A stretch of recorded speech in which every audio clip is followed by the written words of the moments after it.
Bueno, esta es nuestra cuarta reunión que tenemos en torno a los temas de ambiente y desarrollo, y en esta oportunidad decidimos que el tema para conversar es un tema que es muy de particular interés para algunas provincias, como el caso que yo estaba viendo de Entre Ríos, Santa Fe, Córdoba y algunas otras también, por el tema de incendios, quemas y tantos temas vinculados a los incendios que han estado en los medios de todas estas provincias y en los medios nacionales también. Pero que no es un problema nuestro nada más, sino que si uno mira lo que está ocurriendo en el mapa regional, se da cuenta que hay algo más importante o más abarcativo que está ocurriendo. Para conversar sobre todo esto, invitamos a Manuel Jaramillo, que es el director ejecutivo de la Fundación Vida Silvestre.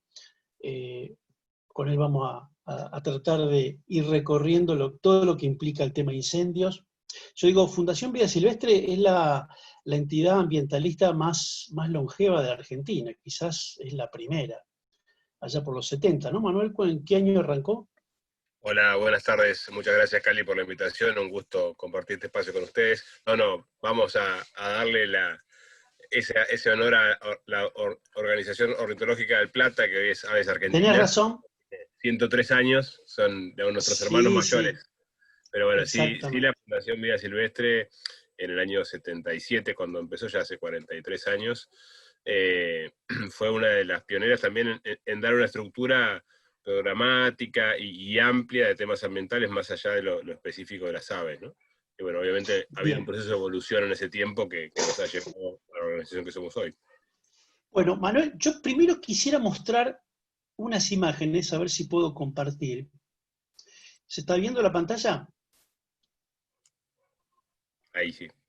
Dígame si están viéndolo. Bueno, esto yo lo bajé hace un par de horas.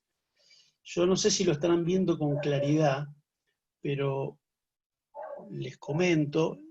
Lo que estamos viendo acá, todos estos puntitos, son los incendios que se dieron en los últimos 3 meses. Si cada puntito significa un foco de incendio, por supuesto que donde más oscuro se pone, más rojo, es donde más recurrencia de focos de incendio hubo. Yo no sé si lo llegan a visualizar los límites, pero esto es Córdoba, ¿sí? La provincia de Córdoba. Acá tienen los focos de incendio que han estado fundamentalmente en los medios. Esto es la zona Mar Chiquita. Y lo que impresiona ver es todo lo que ha sido el corredor del río Paraná. Ha habido focos de incendio durante todo este año. Fíjense, esta es la zona de Rosario, que ha tenido mucha prensa, mucha visibilidad por los humos que han estado afectando las ciudades de Rosario, de Santa Fe también, pero ven que tiene una recurrencia en toda la zona, y en toda la zona del noreste. Y esto se extiende, fíjense que si nos vamos un poco más arriba, también sucede en Paraguay y todo lo que es la zona del Pantanal de Mato Grosso en Brasil, y muchísimas zonas donde se puede ver que ha habido, estos solo 3 meses últimos, la cantidad de focos de incendio que han estado ocurriendo en la región. Y también hace una hora, hace un par de horas, creo que ha sido las 6 de la tarde, yo buscaba en Twitter alguna referencia de lo que está pasando detrás de eso que vemos en el mapa. En Rosario daban cuenta del clima y los vientos que iba a haber en las próximas horas, y habla de mal pronóstico para las ciudades cubiertas por el humo de las islas.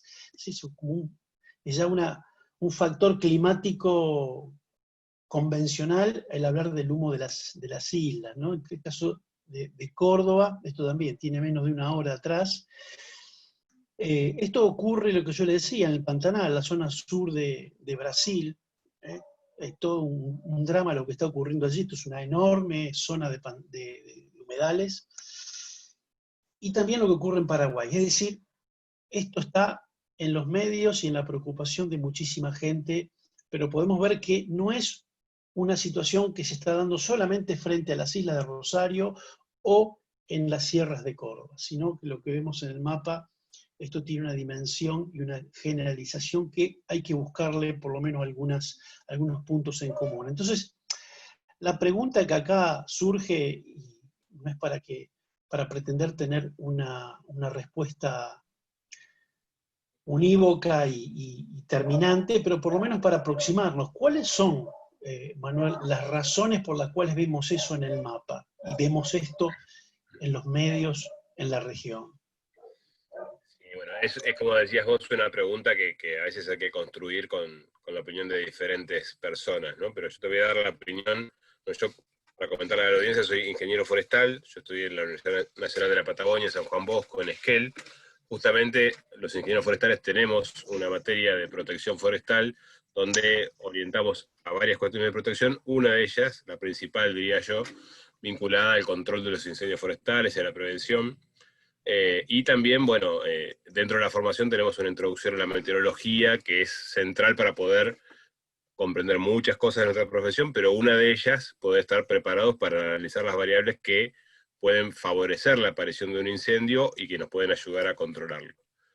El fuego, hay algo muy básico que es un triángulo, el triángulo del fuego, que es el combustible, el oxígeno y el calor. Son los tres elementos que tenemos que tener para que aparezca el fuego. Y esto lo descubrimos como especie humana hace ya varias decenas de miles de años y fue lo que nos generó gran parte de la capacidad que tuvimos para ocupar fuertemente el planeta en desmedro de ambientes naturales, de otras especies, ¿sí? Eso ha sido, sin duda, manejar el fuego fue una de las grandes herramientas de la civilización, de la forma en la cual la conocemos, con todo lo bueno y lo malo que eso ha traído para el planeta, ¿no?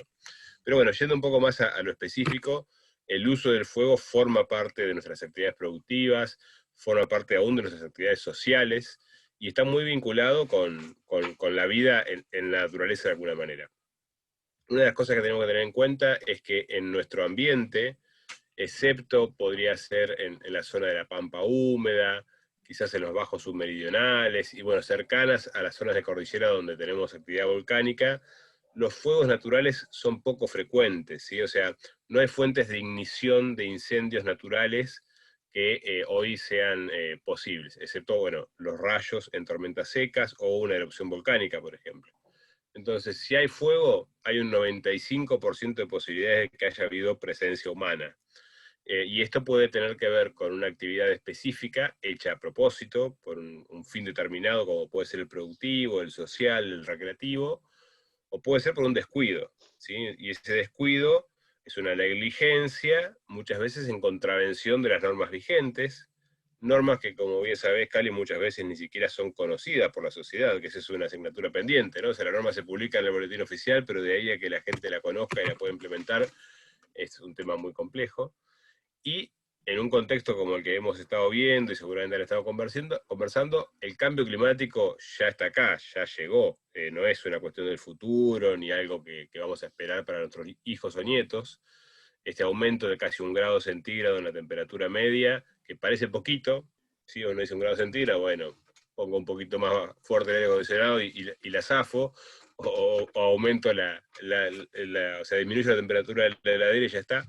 Eso genera cambios en todo el sistema meteorológico que van desde aumento de las temperaturas, pero también disminución, digamos. En algunos casos puede generar olas de frío, que haya un aumento global de la temperatura, y desecación, viento, condiciones atmosféricas cada vez más extremas, que hacen que un pequeño foco ígneo, que puede ser una quema, hasta una quema controlada, se puede transformar en un incendio. Y ese es el gran desafío, ¿no? Intentar evitar que estas quemas o estos focos ígneos se transformen en incendios, y es lo que estamos viendo que no estamos pudiendo hacer. Ahora te hago, a ver, es importante este porcentaje que das, 95% vinculado a algún tipo de intervención humana. En esto, ¿vos creés que viendo ese cordón de lo que ocurrió en la vera del río Paraná, por tomar ese ejemplo, ¿vos creés allí básicamente han sido, se da ese porcentaje, 95% ha sido mano del hombre, o sea, han sido incendios o intencionales o descuidos? Esto sorprende ver esa cantidad, ¿no? Sí.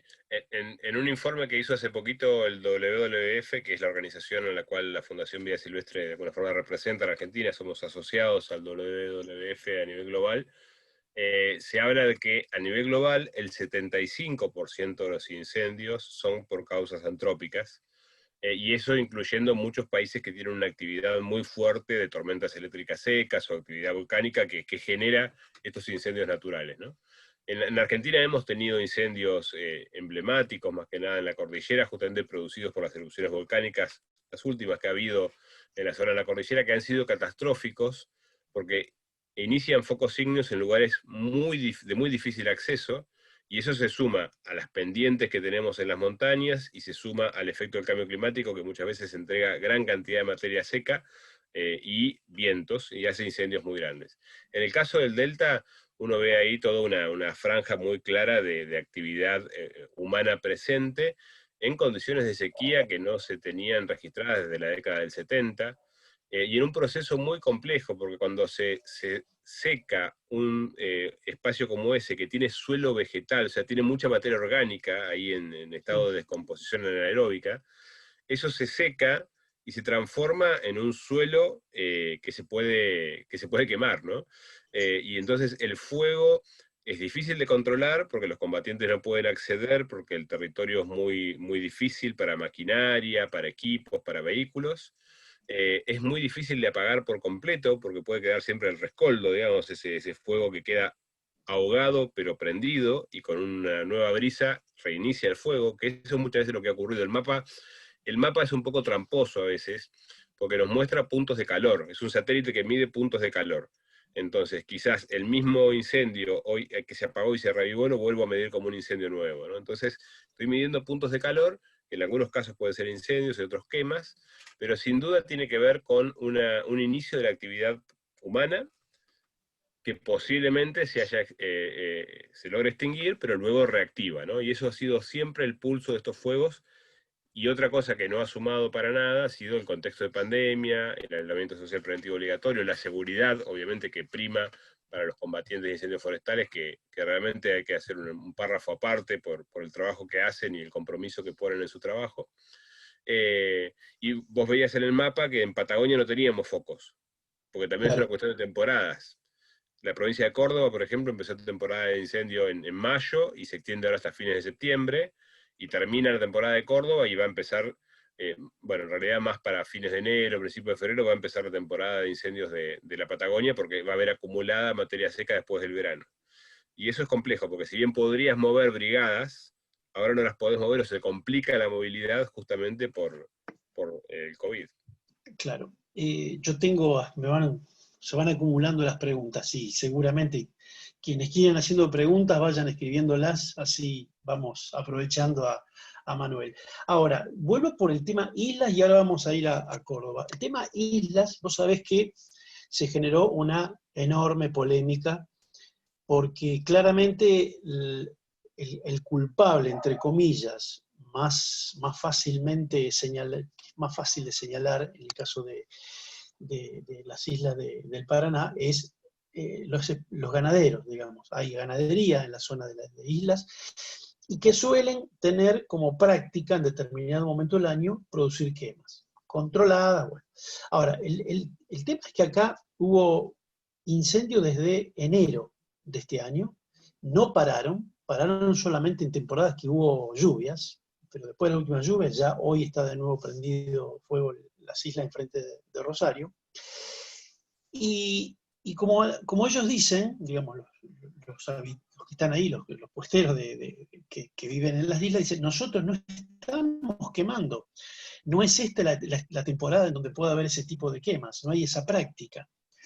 Bueno, ¿cuánto puede haber de cierto? Y ellos culpabilizan a gente, pescadores furtivos y ese tipo de cosas. O sea, a mí me da la sensación que para descuido es mucho, para práctica usual es mucho, para pescadores furtivos es mucho. O sea, a mí me suena como que es mucho esto, esa cantidad de fuego a lo largo de todo el río Paraná, como para buscar un responsable que puede tener un comportamiento, no sé si marginal. Por ahí lo estoy subestimando. Eso es lo que quisiera que me ayudes a dimensionarlo.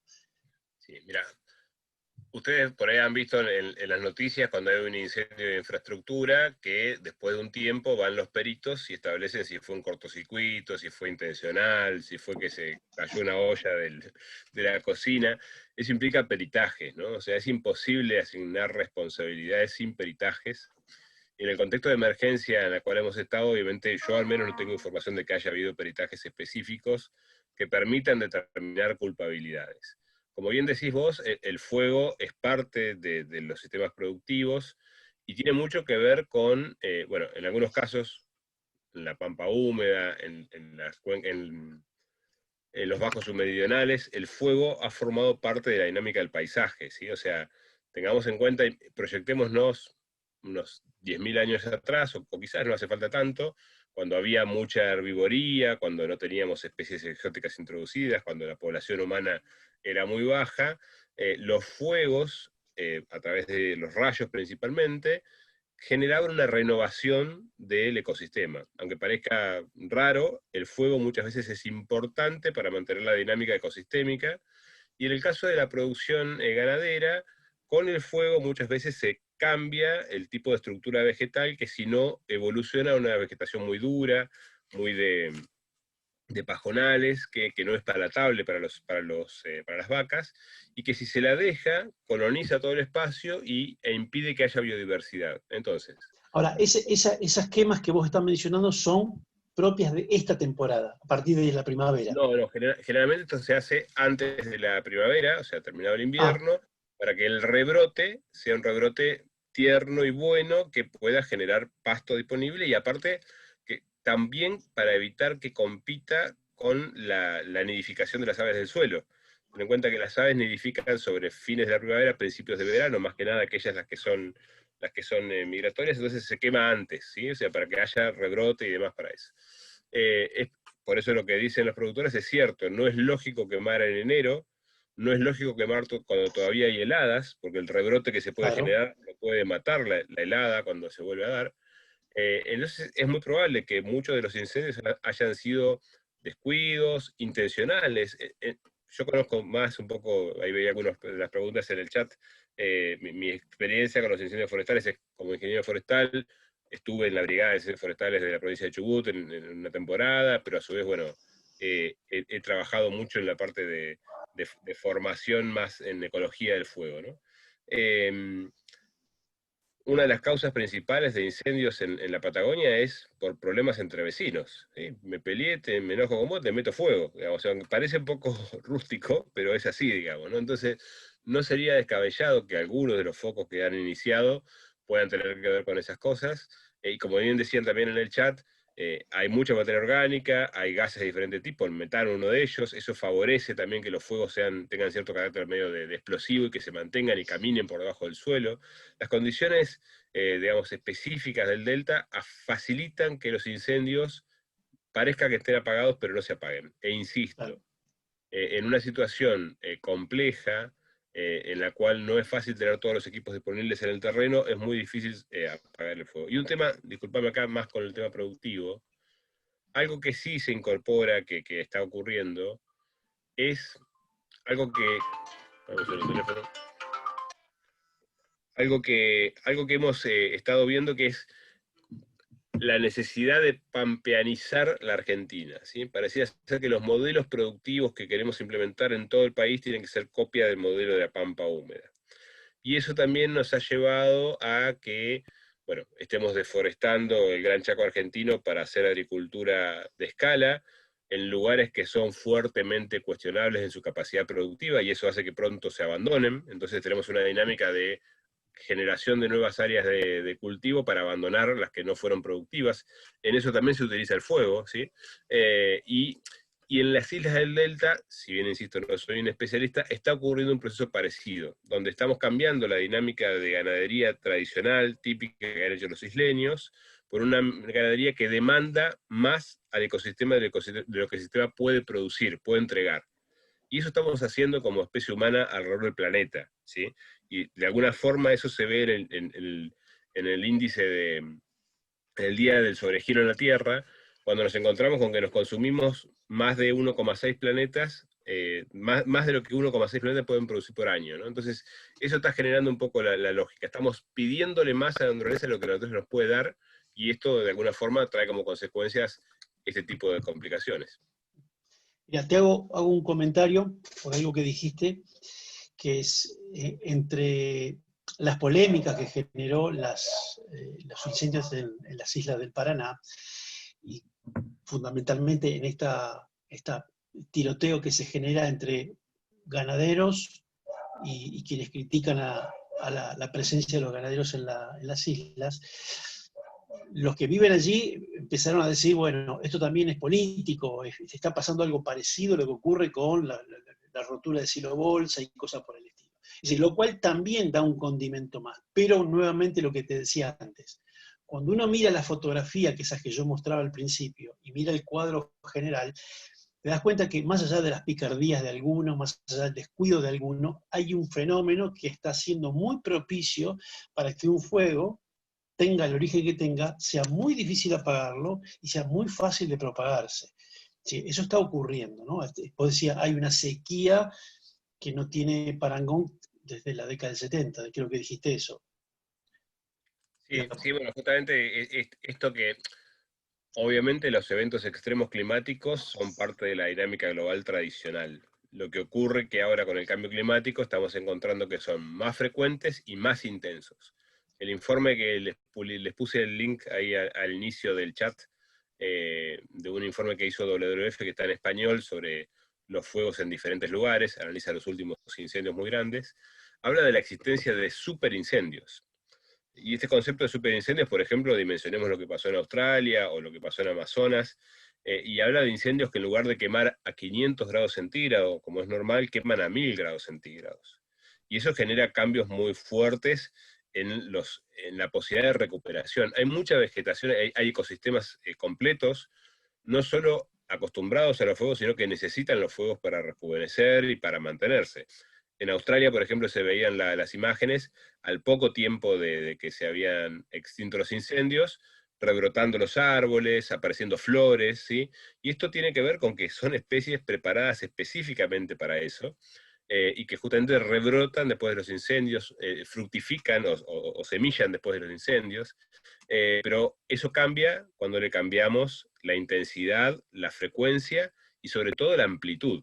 No es lo mismo que se queme un parche de bosque de 500, 1000, 2000, 5000, 10.000 hectáreas que se quemen 3 millones de hectáreas, ¿no? Y es ahí entonces donde tenemos la complicación con cómo estamos cambiando nosotros las variables climáticas a una velocidad muchísimo más rápido de lo que la naturaleza se puede adaptar. Esta historia que yo te cuento de adaptación al fuego viene de millones y millones de años de evolución, de coevolución, de simbiosis entre diferentes especies, y cuando nos metimos nosotros y cambiamos las variables, el futuro puede ser muy incierto, ¿no?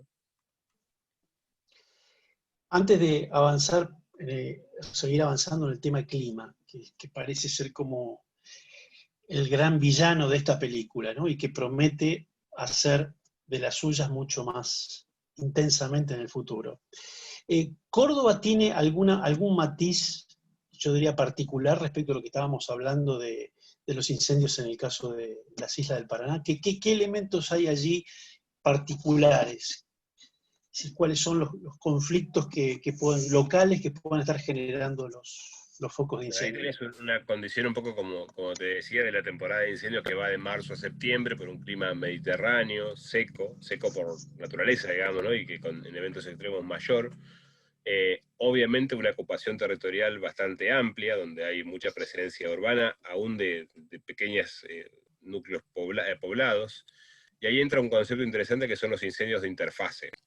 Los incendios de interfase, que son los que muchas veces preocupan, porque son los que tienen que ver con gente o ciudades enteras que están inmersas en un ambiente rural de fácil ignición. Eso es muy frecuente en Córdoba también.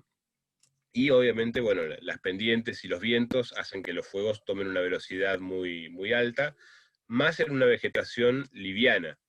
Cuando el combustible es fino, como es un pastizal o es un arbustal, los incendios suelen ser mucho más rápidos y mucho más impredecibles, ¿no? O sea, de hecho, yo no recuerdo el año en el cual fue, yo estaba en Esquel, tiene que haber sido 94, 95, hubo una tragedia muy grande en Puerto Madryn, que de hecho fue la que dio origen al Servicio Nacional de Manejo del Fuego después, donde más de 22, 23 bomberos fallecieron en un incendio podríamos decir, poca intensidad, pero muy alta velocidad, y justamente por un cambio fuerte en las condiciones meteorológicas, que tienen que ver con el cambio de lo que es la brisa de mar y la brisa de tierra, y que justamente explican un poco lo que pasa en estos incendios de combustible fino, ¿no? La velocidad con la que cambian y con la que avanzan es muy riesgosa, principalmente cuando no hay personal capacitado, entrenado, y cuando no hay una conducción, y en esto voy a usar una palabra que se usa siempre, que es el ataque del fuego, es casi una conducción militar, ¿sí? Tiene que haber una organización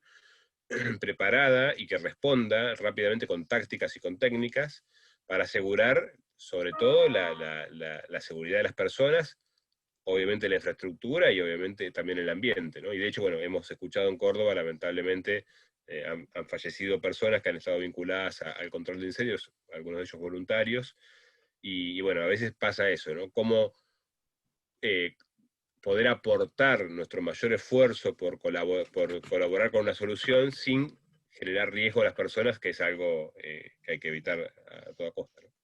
Y en eso, tenemos, tenemos capacidad técnica, capacidad de recursos humanos, dedicación presupuestaria, normativa? ¿Qué tenemos y qué nos falta para que esto, que es un paisaje recurrente y que sin duda va a ser cada vez más recurrente, todo indica que va a ser así? Es decir, ¿qué tenemos preparado y qué nos falta hacer? Sí, mira, yo un poco como te decía, cuando estaba todavía terminando la carrera en Esquel, yo no me acuerdo si fue la temporada del 99 al 2000 o del 98 al 99, fui parte de la Brigada de Incendios Forestales de Chubut. Tenía un rol más que nada de meteorología y de informes, no era combatiente en terreno, ¿no? Y recuerdo la infraestructura que había y la, la, a ver cómo sería, la irregularidad que había en los contratos, ¿Qué año era ese? ¿Qué año era? 99 o 98 tiene que haber sido. Y realmente, bueno, de hecho los vehículos no funcionaban, no había combustible. Como te decía, después con la consolidación del Sistema Nacional de Manejo del Fuego, yo creo que ahí hubo un cambio importantísimo, donde se federalizó el trabajo para los incendios forestales, se trabajó mucho en capacitación, en formación. De hecho, bueno, profesores que fueron profesores míos en la carrera, después estuvieron a cargo del sistema en algunos momentos. Eh, Creo que se mejoró mucho, ¿sí? Se compraron muchas autobombas que sirven más que nada para un ataque en incendios de interfase, donde la accesibilidad es posible. Se hicieron muchos contratos con medios aéreos, que obviamente en algunos casos, en la mayoría de los casos son aviones tercerizados, ¿sí? O sea, comprar los aviones no es una estrategia, sino justamente se hacen los contratos con medios aéreos para que estén disponibles, se paga una cantidad de horas de vuelo por temporada y se juega con eso, ¿no? O sea, si sobran, se usan para prevención, se usan para movilización de equipos, y si no, digamos, se paga más.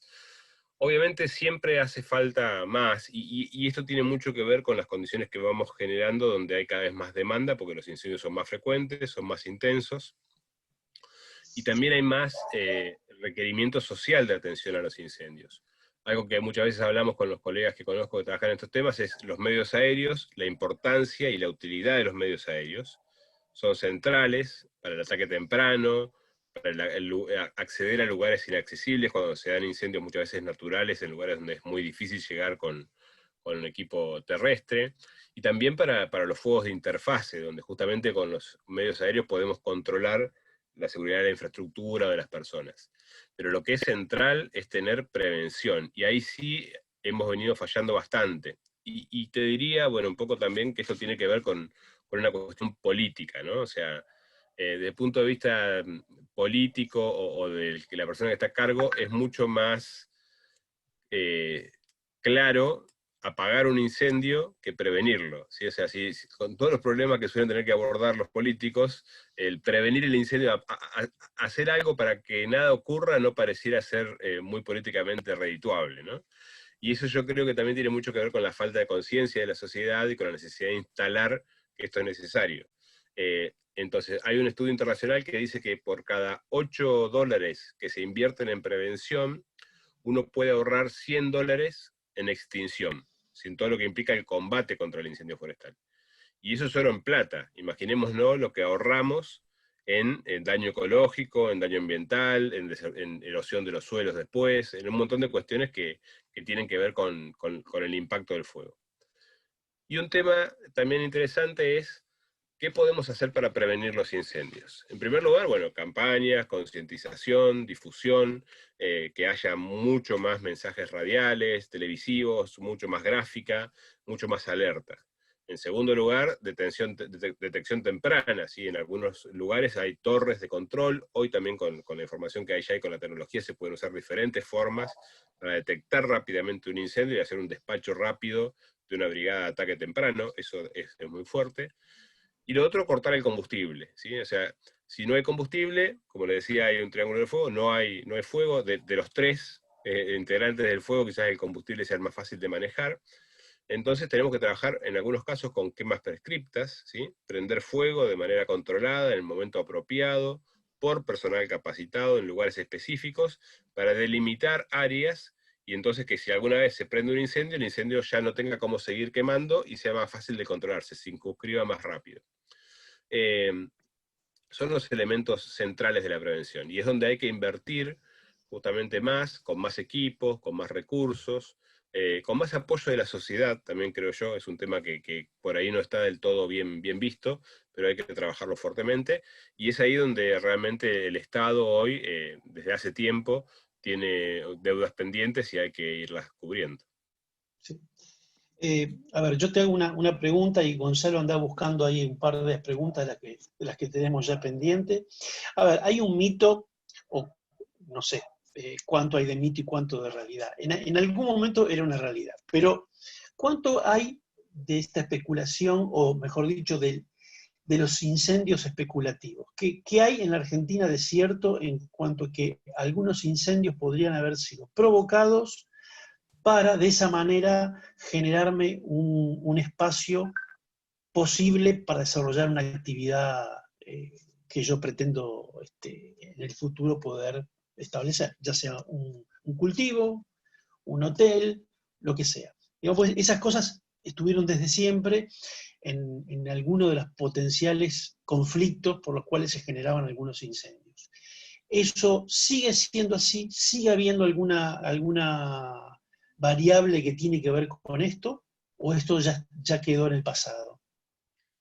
Y acá hay un dicho acá en mi pueblo que creo que es bastante común, que dice, yo no creo en las brujas, pero que las hay, ¿no? Entonces, obviamente, y te digo la verdad, esto forma parte, de nuevo, de nuestro patrón de conducta humana. O sea, los aborígenes de las Pampas prendían fuego, en el Chaco prendían fuego para cazar, para acercar justamente a los animales en un lugar, en una aguada donde los pudieran tener más fácil y cazar. Ahora, esto no justifica para nada el accionar de que vos estás comentando que podría seguir ocurriendo. Lo que sí que dejan claro es que, por ejemplo, en el tema de bosques, tenemos una clara obligación emanada de la Ley 2631 de presupuestos mínimos para la conservación ambiental de los bosques nativos, de que lo que se quema se restaura y mantiene su categoría de ordenamiento territorial, sea cual fuera, ¿no? Entonces, eso es central, reforzarlo, remarcarlo, porque hubo muchas voces dando vueltas ahora justamente más que nada con los incendios en Córdoba, sobre la animosidad de estos incendios y sobre Exactamente.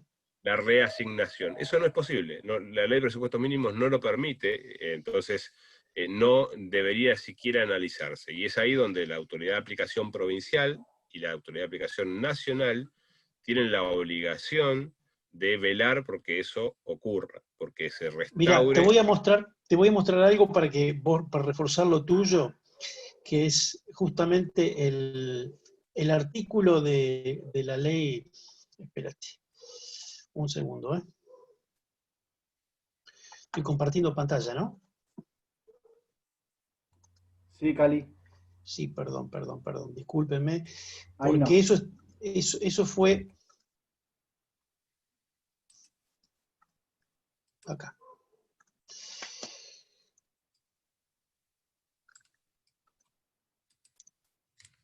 Fíjate, esto es importante para que todos lo tengan en cuenta, ¿no? Las provincias, la gente que está escuchando esto.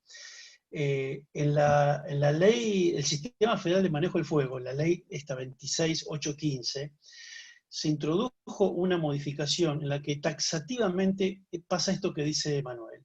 Taxativamente queda claro que producto de un incendio, ninguno de esa zona de bosque puede ser reconvertida a otros usos que no sea lo que previamente tenía. Si no puede cambiar la categoría de conservación que tenía por la ley de bosques, en la 26331. Digo, esto es muy importante porque es una herramienta relativamente reciente, nunca lo habíamos tenido de una manera tan explícita. Esto acaba con la idea de cualquier tipo de incendios especulativos. Y esto a veces no se conoce bien. Yo sé que aquí hay gente que son concejales, que participan, son asesores de legisladores. Todo esto tiene que ser muy conocido porque son las herramientas que tenemos a disposición para evitar cualquier tipo de especulación o de, bueno, producto de que se quemó, bueno, pensemos ahora qué podemos hacer con ese predio, ¿no?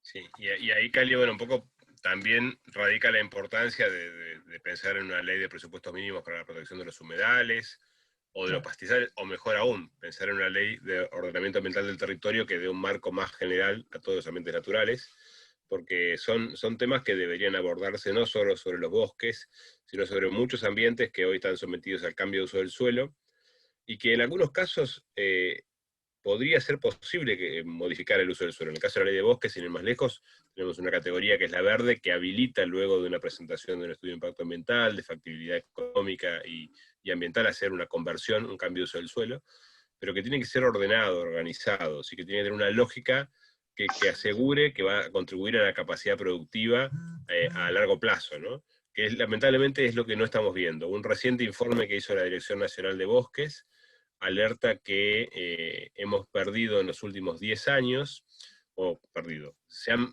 transformado en los últimos 10 años alrededor de 650.000 hectáreas por año de ecosistemas naturales, tanto leñosos como no leñosos, a la actividad agrícola y ganadera. Y en ese mismo periodo, 450.000 hectáreas por año han dejado de ser actividad agrícola y ganadera para volver o para quedar abandonadas, para empezar un proceso, ojalá, de restauración, ¿no? Restauración que es complicada porque si de repente yo quité la cobertura natural, hice una actividad durante un tiempo que modificó la estructura del suelo, la química del suelo, el aporte de semillas cercanas, va a ser muy difícil que se recupere ese estado original, ¿no? Pero eso de alguna forma intenta marcar que cada 3 hectáreas que habilitamos para la agricultura y la ganadería, abandonamos 2. Y esto no se puede mantener por mucho tiempo. Nuestro país es rico, es grande, es rico en recursos naturales, tiene una biocapacidad muy importante, pero si no la administramos, si no la cuidamos y si no la mantenemos, nuestra capacidad de recuperación económica se va viendo reducida año a año a la vez que vamos afectando esta dinámica. Gonzalo, tenés allí alguna pregunta, ¿no? Sí, Cali. Hola a todos, buenas tardes, gracias por participar.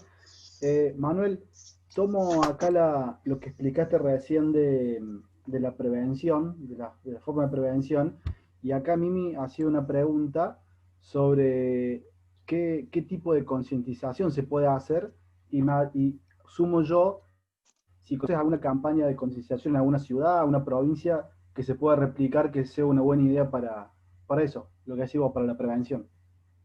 Sí, mira, hay diferentes estrategias y de hecho, bueno, hay gente especializada en prevención de incendio forestal que tiene muchas ideas y que aparte ha estudiado de alguna manera lo que es la respuesta psicológica de las personas a los mensajes, ¿no? O sea, lo mismo que usa el marketing para vendernos una galletita en un packaging que no necesitamos y que la consumimos porque tiene un color lindo, se puede y se debe usar para la comunicación, en cambiar la conducta de las personas en todos los sentidos y en particular en el ambiental y más específicamente en los incendios forestales.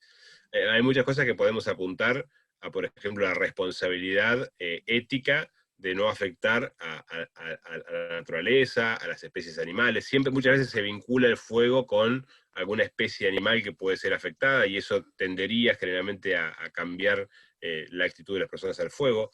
otra también al espacio de esparcimiento o al espacio productivo, y yo creo que hay que sectorizar mucho los mensajes, ¿no? O sea, hay diferentes públicos que van a recibir diferentes mensajes de diferente manera, y lo que puede sensibilizar a alguien puede no sensibilizar a otro. Otro tema que se usa mucho, y que a veces se sobreusa y genera una reacción contraria, es la posibilidad de ser penalizado, o sea, la ilegalidad del acto de prender fuego y la posibilidad de ser penalizado. Entonces son diferentes estrategias que se utilizan también para controlar la caza furtiva o para controlar los desmontes, ¿no? Saber cuáles son las mejores formas en las cuales responde la sociedad, pero insisto, en eso hay libros escritos y especialistas que podrían hablar mucho mejor que yo, pero animo, y en eso me parece interesante, considerando la gente que por ahí nos escucha, a los municipios que estén interesados en campañas de prevención de incendios, que se comuniquen con el Sistema Nacional de Manejo del Fuego, con diferentes referentes que pueden entregar información específica. Hoy también tenemos Internet, que nos da muchísimas herramientas para hacer una revisión, un paneo, porque quizás muchas veces el concejal que está en la localidad, en territorio, conoce mucho más cómo piensan sus vecinos y a qué reaccionan sus vecinos, y usar la creatividad. Podemos usar hasta un tema que sea típico de nuestro pueblo, de nuestra ciudad, para generar la adhesión de nuestros vecinos a un tema en particular. Entonces ahí yo animo a pensar en eso, ¿no? Informarse, pero también usar la creatividad local para conseguir mensajes contundentes. Perfecto. Tengo una pregunta de Nicolás. Dice, Manuel, la ley de presupuestos mínimos para la preservación de bosques nativos, ¿en qué estado se encuentra en las distintas provincias donde hoy se encuentran afectadas por los incendios? Bien, bueno, es una pregunta bastante amplia. Vamos a intentar dar algunas. Cali, ayúdame cualquier cosa, pero básicamente tiene ya 13 años desde que se sancionó y se promulgó, se tardó un poquito en lo que fue el decreto reglamentario. Todas las provincias han hecho ya su proceso de ordenamiento territorial de los bosques nativos, lo han hecho por una ley provincial, que luego ha sido acreditada por la Autoridad Nacional de Aplicación. La última fue la provincia de Buenos Aires, yo no recuerdo ya hace 2 o 3 años, pero hace bastante poco, podríamos decir, en relación. Muchas de las provincias ya tienen vencido su ordenamiento territorial, porque la ley provincial, la ley nacional, perdón, de presupuestos mínimos obliga a que se actualicen cada 5 años. En muchas provincias, en casi todas, ha habido objeciones por diferentes miembros de la sociedad civil acerca del verdadero proceso participativo que se ha dado para ese ordenamiento, que tiene que ser participativo según manda la ley de presupuestos mínimos. Y para que te des una idea, en este informe que yo hacía mención recién que indicaba el tema de la deforestación y cambio de uso del suelo, y en informes previos, más o menos hemos perdido algo así como 3,5 millones de hectáreas de bosques nativos después de la sanción de la ley. Bueno, en el periodo entre el 2007 y el 2018, un periodo más corto todavía, y aproximadamente de eso 1 millón de hectáreas fueron en la categoría amarilla y roja, que son las que justamente la ley dice que no se pueden convertir. Entonces, tenemos una situación donde una parte importante, más de un 30% de los bosques que se pierden aunque estén protegidos por la ley de bosques. Y a su vez, el otro tema que tenemos es que el Fondo para la Conservación y Enriquecimiento de Bosques Nativos, que establece la ley de presupuestos mínimos, debe ser el 0,3% del presupuesto nacional y el 2% de las retenciones a las explotaciones agrícolas, ganaderas y forestales, nunca se creó. De hecho, hoy acabamos de sacar una comunicación desde Vida Silvestre porque en el proyecto de ley de presupuesto 2021, si bien casi se ha duplicado en valor absoluto el monto que se propone asignar, el porcentaje sigue siendo menos del 5% de lo que debería ser, menos del 5% de lo que es el 0,3% del presupuesto nacional. Sin fondos, las provincias no tienen capacidad para hacer control y fiscalización, no tienen capacidad para, como dice la ley, compensar a los propietarios de bosques nativos por los servicios ambientales que los bosques prestan. Los propietarios no tienen incentivos para hacer actividades sustentables en los bosques nativos, y lo mejor que les puede pasar en su pensamiento es que se los vengan a comprar para pasarle la topadora, para hacer un área de cultivo y luego vender esa tierra hasta 3 veces más cara de lo que se paga con bosques, ¿sí? Esto está pasando en muchas de las provincias de la región chaqueña, donde una hectárea con bosque nativo vale un monto, pongámosle $800, y una hectárea sin monte nativo, ya desmontada, lista para producir, vale $3.200. Entonces hay un trabajo ahí, si se quiere, inmobiliario, vinculado a la conversión de los bosques nativos, y que tiene que ver con una falta de recursos para implementar la ley de bosques.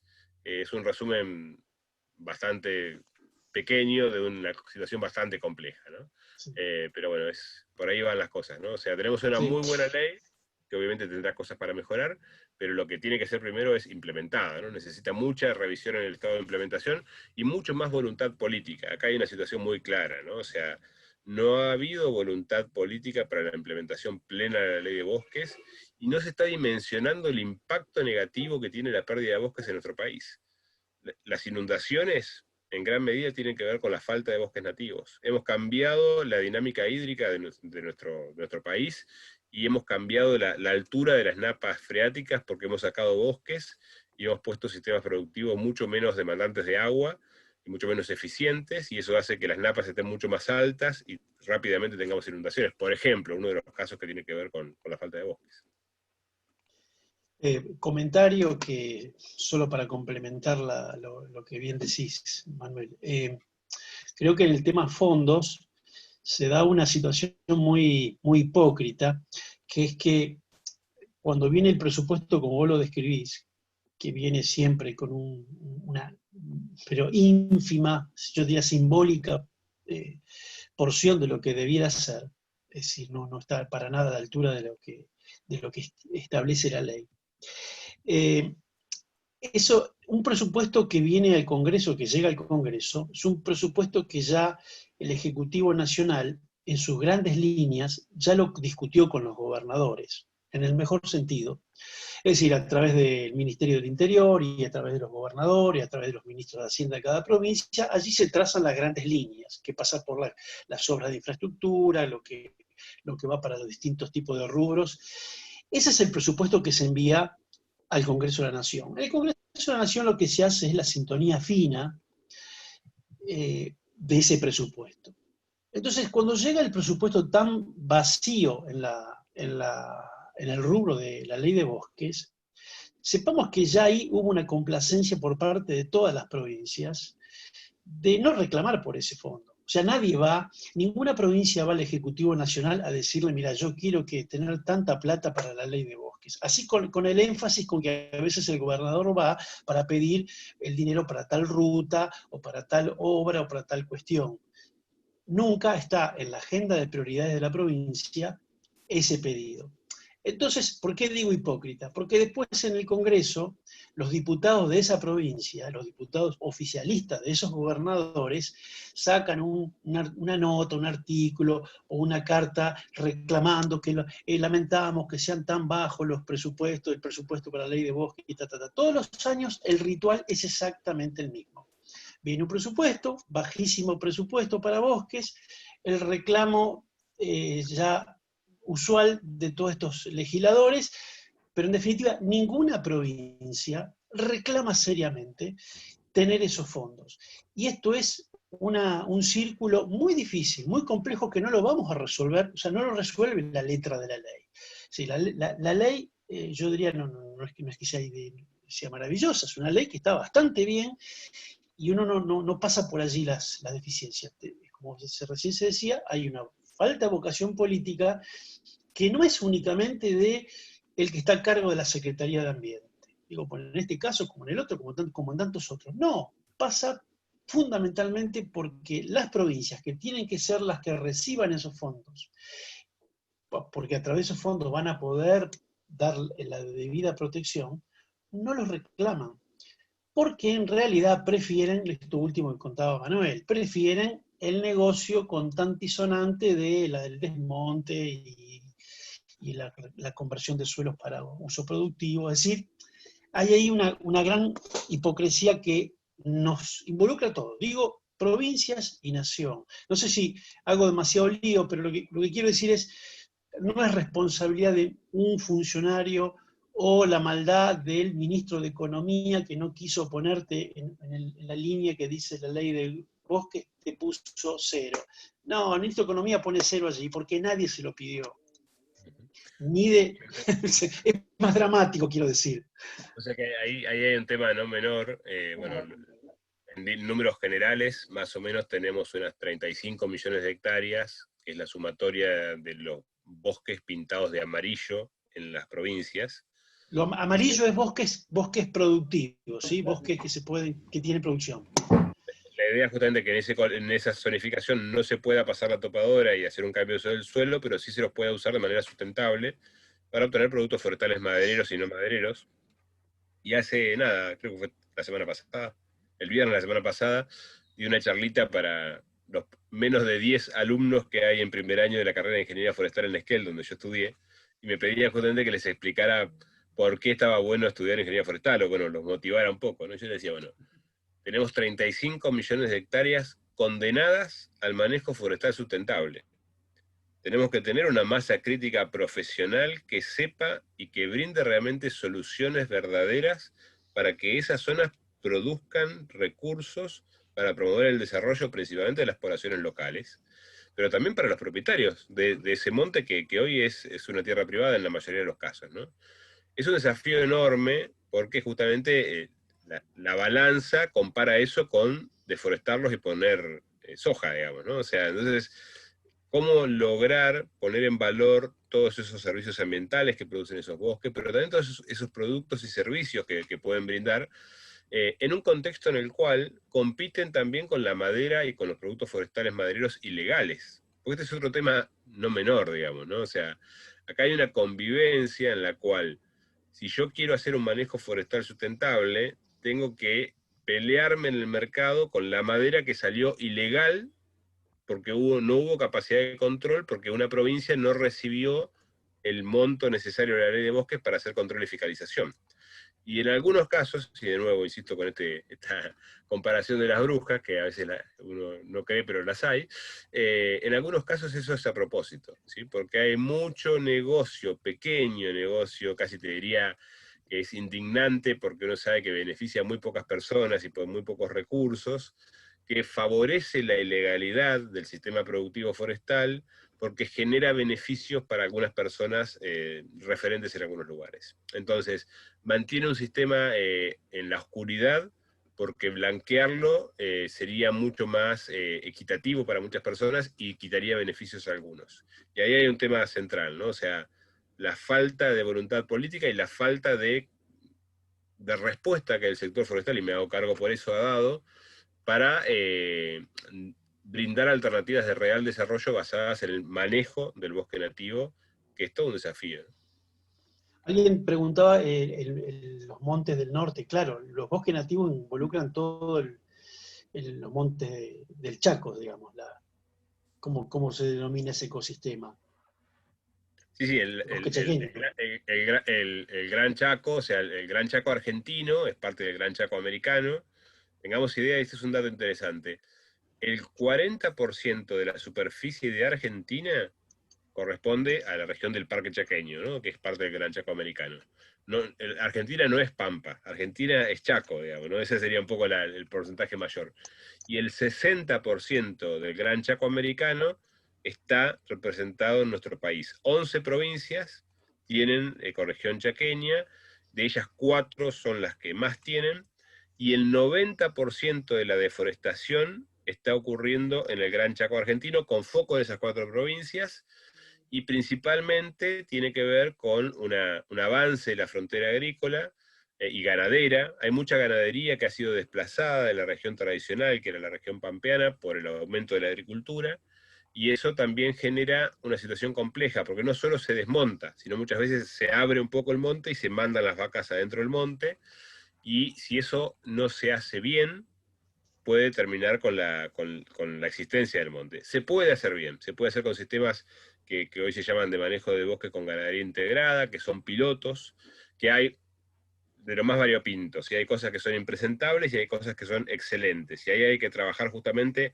en buscar el mejor modelo productivo de manejo de bosque con ganadería integrada, porque puede ser una alternativa, ¿sí? Ahí, de nuevo, los forestales, trabajando con los agrónomos, podemos articular realmente procesos que muchas veces quizás necesitan incentivos fiscales o financieros para arrancar, pero que pueden empezar a generar un proceso virtuoso de generación de recursos, que favorezca a las poblaciones locales y que dé herramientas para mantener el bosque en pie. No solo la legislación y la prohibición, sino también el incentivo para que como propietario yo me interese por tener ese bosque en pie y tener un ingreso económico a partir de ello. Te hago una pregunta como para que redondees algo que ya lo dijiste, ¿no? ¿Bajo qué factores se están modificando o de qué manera está impactando el cambio climático para que hoy tengamos una mayor aparición de focos de incendio? O sea, entiendo que estás percibiendo que los incendios se están haciendo más frecuentes o más extendidos o más intensos por una componente importante que aporta el cambio climático. ¿A través de qué factores eso está impactando en la Argentina? Y bueno, básicamente mayor frecuencia de sequías, mayor repetición de sequías, eso hace que haya más acumulación de materia seca y eso hace que los incendios sean más frecuentes y más intensos, ¿no? En algunos casos también, bueno, o sea, es muy difícil especificar si es por el cambio climático o no, pero mayor intensidad de vientos, eso acelera justamente la velocidad de los fuegos. Y en algunos casos la acumulación de materia seca es lo que determina esto de los superincendios. Te voy a contar una historia muy vieja, pero cuando se crea el Parque Nacional Yellowstone en Estados Unidos, uno de los primeros parques, Estados Unidos desarrolla su sistema de control de manejo de incendios forestales, como son los americanos, un poco bien militarizados, bastante orientados a la eficiencia, generaron un sistema buenísimo, ¿no? Entonces, este equipo era el equipo que podía apagar los incendios en cualquier lugar, incendios en este parque muchas veces generados por rayos, en las rocallosas, digamos, es muy frecuente que esto ocurra, y apagaron los incendios durante 4 o 5 años, tenían indicadores que eran felicitados y eran condecorados por su eficiencia en apagar los incendios. Un día se prendió fuego con un rayo en un lugar muy inaccesible, estos muchachos no llegaron, cuando llegaron había tomado dimensiones imposibles de controlar y se quemaron 3 millones de hectáreas en un rato, podríamos decir. Y eso tuvo mucho que ver con la enorme acumulación de materia seca que hubo durante todos esos años de eficiencia del sistema nacional.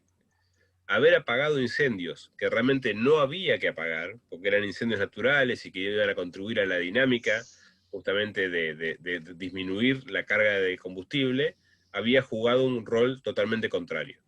Y esto en algunos casos ocurre también hoy, bueno, en California estaba viendo imágenes de California que son impresionantes, y aparte año a año, todos los años, y pasa en Estados Unidos y pasa en California, donde hay un poder adquisitivo altísimo, donde se queman casas de millones de dólares, donde se queman vehículos carísimos. Entonces también eso es importante tenerlo en cuenta, ¿no? O sea, eso demuestra que más allá de que siempre hace falta invertir más y que hay responsabilidad política, hay una cuestión ambiental que nos está mostrando una cara bastante fea, ¿no? O sea, que nos avisó, y nos avisaron que iba a ocurrir, pero estamos ante una presencia de un ambiente que se está transformando en poco controlable, y yo a veces digo, ¿no? O sea, la naturaleza en algún momento, las personas o la especie humana pensó que había que dominarla, después nos dimos cuenta que había que protegerla, después, con esto de la pandemia, que nos guardamos y se empezó a recuperar, dijimos, bueno, solo con no molestarla alcanza.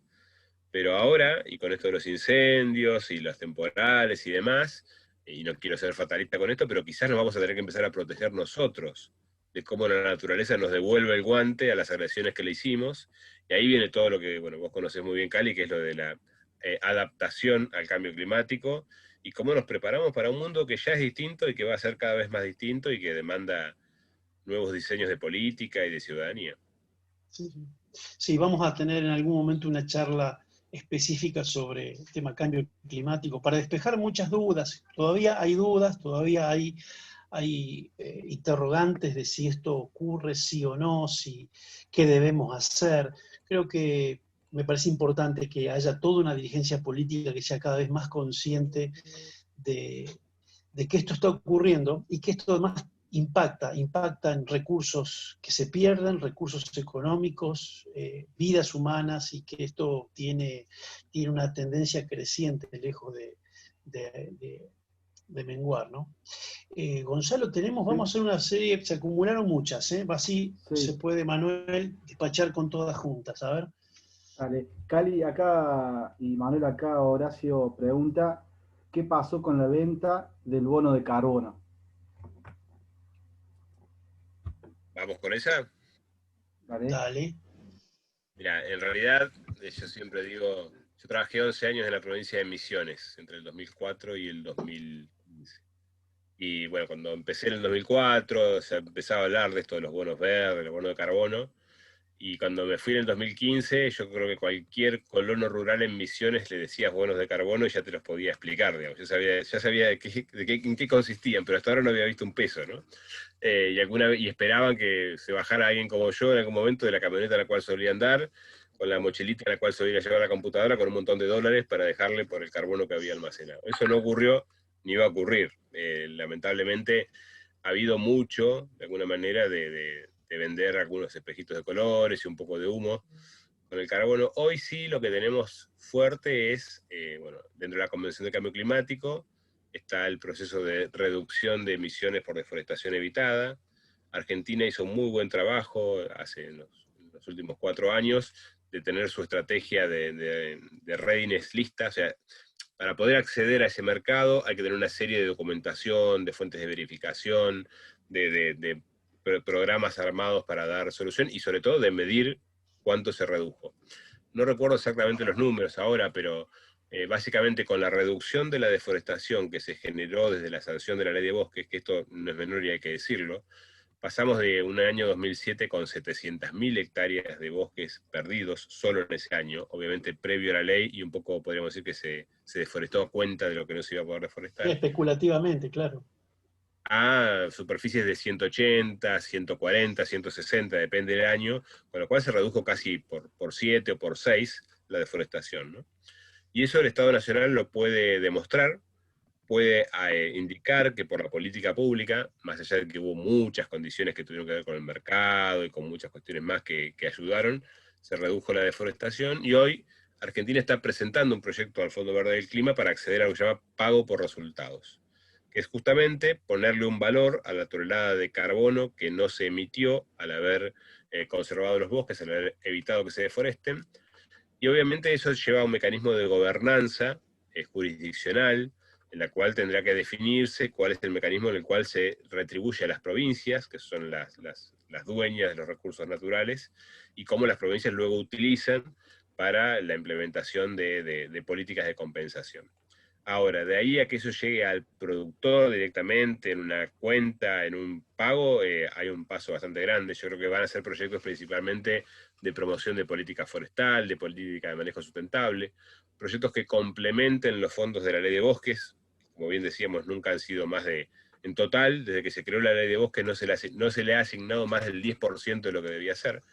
Entonces, bueno, ahí entramos en estas cosas, ¿no? Donde hay, eh, podríamos decir, teorías de mercado o pensamientos de mercado con esa transacción de los bonos, y también propiedad discutida o compartida desde el punto de vista jurisdiccional entre los propietarios y el Estado, y un complejo mecanismo de gobernanza climática y ambiental que hace difícil que se vean específicamente estos bonos verdes en el terreno. Gracias, Manuel. Hago una pregunta acá que hace Carlos con respecto a las tecnologías aplicables. ¿Cuáles son los países que han desarrollado mejores tecnologías aplicables? Le sumo yo tanto a la prevención como al combate de los incendios. Sí, bueno, hay mucha información satelital principalmente, ¿no? O sea, ten en cuenta cuando yo estudié topografía y fotointerpretación, usábamos fotos aéreas y un estereoscopio de bolsillo que permitía ver en 3D, digamos, ¿no? Hoy, bueno, Cali ahí mostró un mapa, hizo 3 clics y te mostró un mapa con toda la distribución. Eso es sorprendente, a veces es hasta preocupante, ¿no? O sea, cualquiera de nosotros mañana nos quieren rastrear y agarran nuestro teléfono con una aplicación y saben dónde estuvimos. Es más, de hecho, a veces te sorprende el teléfono porque te indica, digamos, qué lugares visitaste y demás. En eso hay muchísima información, todo lo que es imágenes de radar que permiten ver debajo de la copa de los árboles y hasta ver cuál es la topografía. La información es tremenda y lo hemos visto crecer en el último tiempo, con datos que se muestran en diferentes lugares. Para la prevención, de hecho, también, bueno, el tema de drones se puede utilizar mucho, esto para poder hacer una especie de patrullajes aéreos. Hay sistemas de mini estaciones meteorológicas que son simplemente data loggers, como un pendrive que uno lo cuelga en un determinado lugar y te puede emitir señal e informarte en ese lugar cuál es la temperatura, el viento, la humedad, y eso te puede nutrir una base de datos y vos rápidamente podés hacer tu cálculo de riesgo de incendios. Hay muchísima información, de nuevo, yo no soy un especialista específico en esto, pero te puedo asegurar que hoy no es un problema la tecnología, no es un problema la disponibilidad de información, así que yo creo que hay mucho para avanzar en eso, y va a seguir avanzando, o sea, quienes hemos visto cambiar el mundo desde la Texas 64, que era la Commodore 64, a lo que tenemos ahora, esta comunicación que tenemos ahora con 100 personas, luego de 6 meses de encierro, sabemos que en poco tiempo vamos a estar en un mundo muy distinto al cual conocimos. ¿Algo más, Perfecto. Gonzalo? Sí. Dale, Acá pregunta Manuel, Néstor pregunta, Manuel, ¿esa cifra de disminución de superficie deforestada son oficiales? Pues tiene la sensación de que no son óptimas, digo, que no son reales. Si quieren ahora puedo buscar algún link, yo les puse otro link más de un informe que está en inglés que hizo WWF sobre incendios. Les puedo buscar, pero si no pueden buscar en el Ministerio de Ambiente, están publicadas las estadísticas oficiales y están chequeadas por diferentes organizaciones ambientales, y son los datos que están, digamos, ¿no? O sea, realmente hubo una caída muy fuerte allá por el 2012, 2013, que se ha mantenido, ha fluctuado un poquito, pero ha estado más o menos entre las 180, siempre menos de 200.000 hectáreas, algunos años con 160.000 hectáreas. Hubo un año en el cual hubo muchos incendios en la zona del Espinal, y eso sumó como 40.000 hectáreas extras, pero están publicadas, están chequeadas. Igualmente es alto, o sea, si seguimos como venimos, vamos a perder mucho monte que hay que evitar perder. Los links después los pasamos todos. Gonzalo, vos mandaste un mail con varios links de las charlas anteriores, ¿no es cierto? Sí, mandamos un link con material. A esto los podemos sumar también. Bueno, por eso todo lo de hoy sí, lo ponemos. Sí. Por eso es importante, Cali, que puedan llenar tanto la asistencia que pasamos por el chat, como también las inscripciones, porque así vamos renovando la base de datos de mail para enviar todo. Sí, porque a los mails que estuvieron en las charlas anteriores le hemos mandado las presentaciones y algunos materiales que fuimos citando, entre otros estaba el de la WWF sobre el día del sobregiro y bueno, algunos materiales más, pero el de incendio lo vamos a incluir, el de la WWF que mencionaste, Manuel. Bueno, vamos con algunas preguntas más, así aprovechamos que tenemos unos minutos más. Sí, acá Manuel, una pregunta un tanto técnica, o que si se quiere, de Rubén Bustamante. Pregunta si es posible que con fuegos intensos, con llama de 3 metros de fuego, por ejemplo, es posible que a una distancia de 100, 150, 200 metros, por el mismo calor, se llegue a incendiar una zona sin que llegue la llama, sino por el mismo calor. Sí, mira, o sea, de nuevo insisto, ¿no? O sea, como te decía, yo tengo algún tipo de nivel de formación académica al respecto. Sí. Puede ocurrir, generalmente eso de la ignición espontánea es bastante complicado, llegar a una acumulación de calor tan alta que realmente haga ese clic.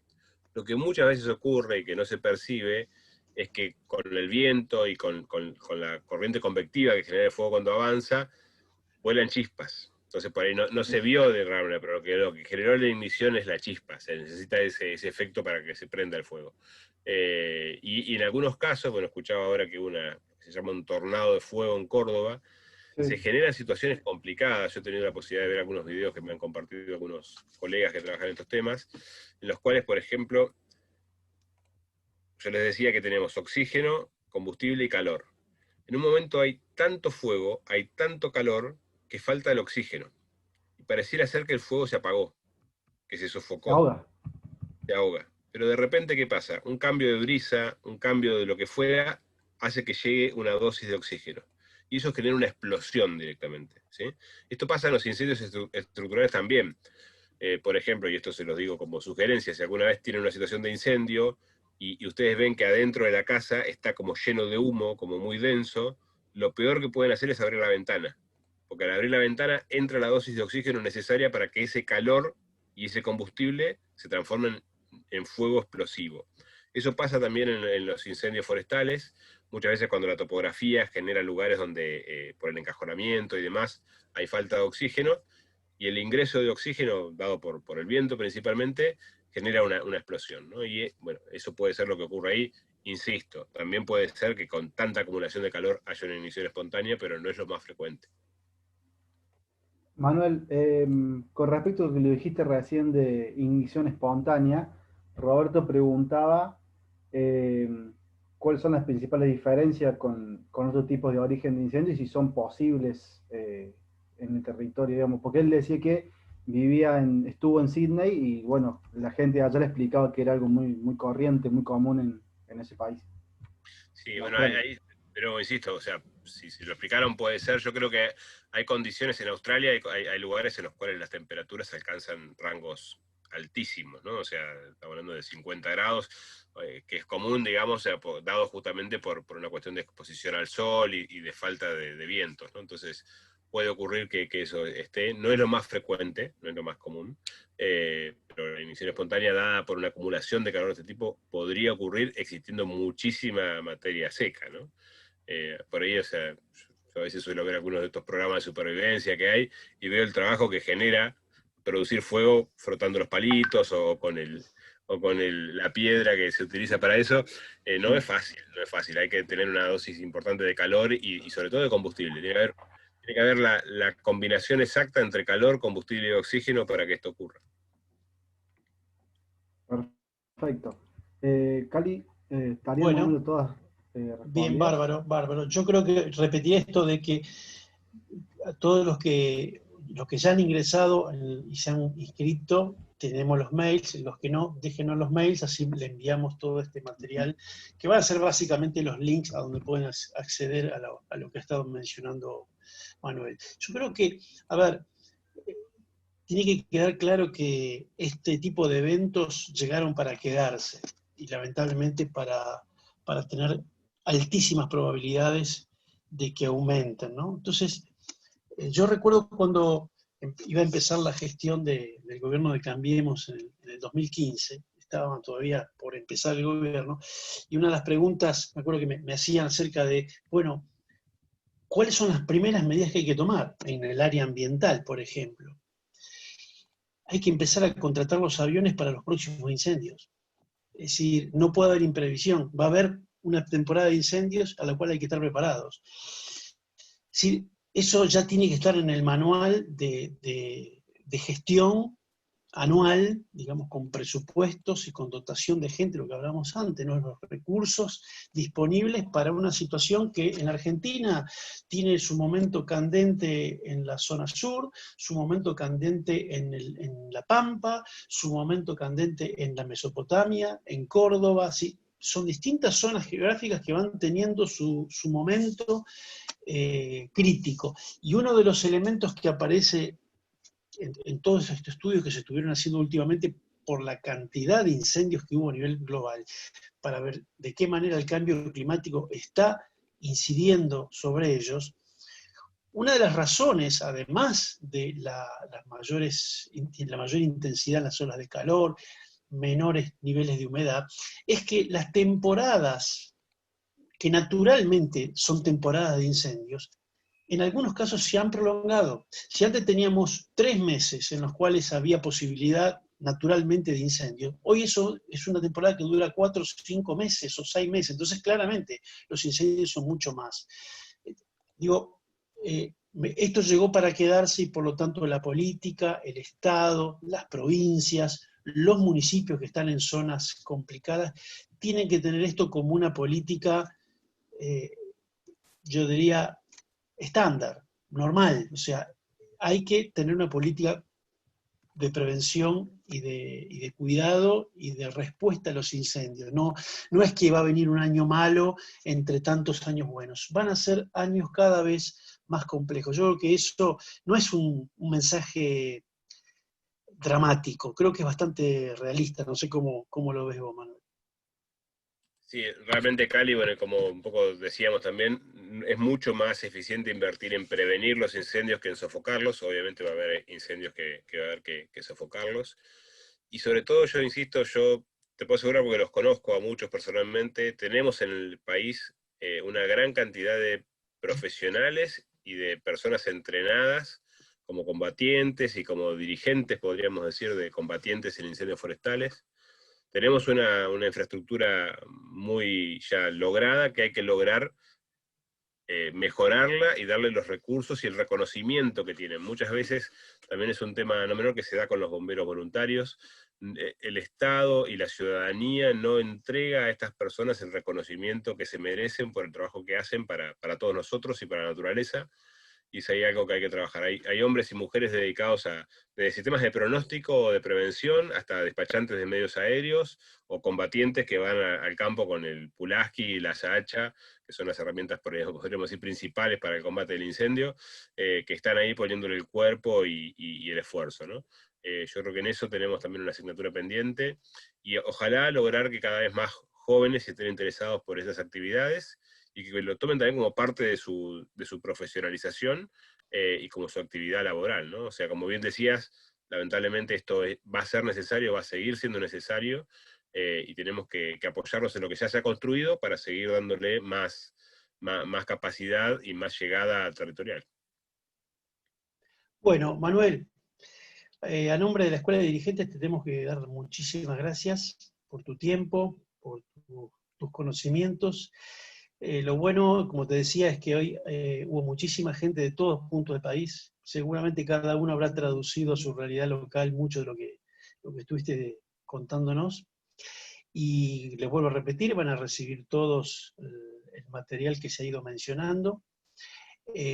Nadia, ¿vos querés comentar algo? Nadia, de la Conrad. Bueno, no, simplemente saludarlos y agradecerles.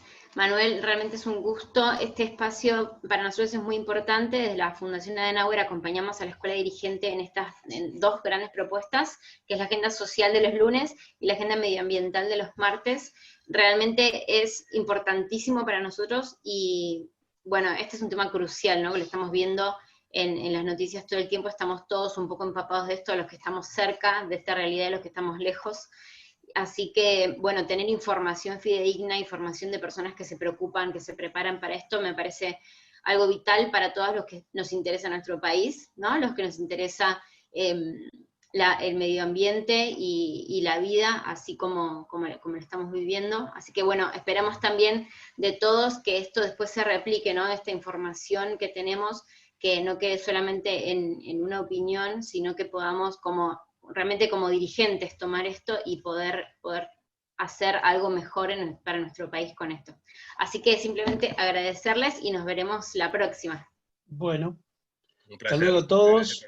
Gracias, Manuel. Chao, chao, hasta hasta luego, luego. gracias. Chao.